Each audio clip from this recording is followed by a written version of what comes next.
Alright guys, ang reaction video dito kay Karob Trip courtesy by UNTV. 5-year action plan para sa senior citizen inilunsad na.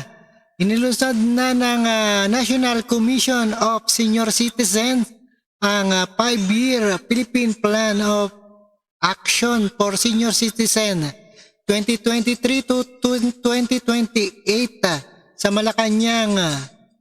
Ayan, itong Lunes, October 2 bilang bahagi ng pagdiriwang ng taunang Elderly Filipino Week.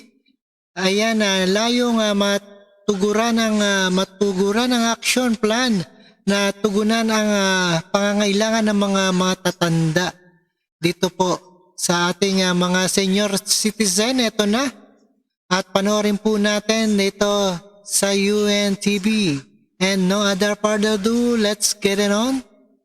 Sa layuning tugunan ng mga bagong pangangailangan at hamon ng ating mga nakatatanda, inilunsad ng National Commission of Senior Citizens o NCSC ang kanilang 5 taong Philippine Plan of Action for Senior Citizens o PPASC 2023 to 2028 sa Malacanang nitong Lunes, October 2 bilang bahagi ng pagdiriwang ng taunang Elderly Filipino Week.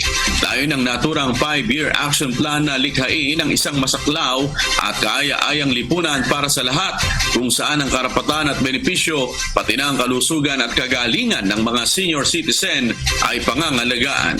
Sa isang pahayag, sinabi ni NCSC Chairperson Franklin Quijano ang kanilang rekomendasyon sa pamahalaan na gamitin ang kakayahan ng mga senior citizen para sa kabutihan ng buong bansa.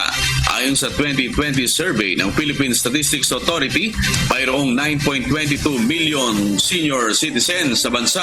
Inimok naman ni NCSC Commissioner Raymar Mansilungan ang mga mambabatas na amyendahan ng Republic Act 8291 o ang Government Security Insurance System o GSIS Act upang isamang probisyon na magbibigay daan sa mga retirado na magpatuloy ang kanilang pagiging miyembro sa mga ahensyang pangpensyon ng gobyerno tulad ng Social Security System at GSIS. Alright, napakinggan po natin ito ang action plan.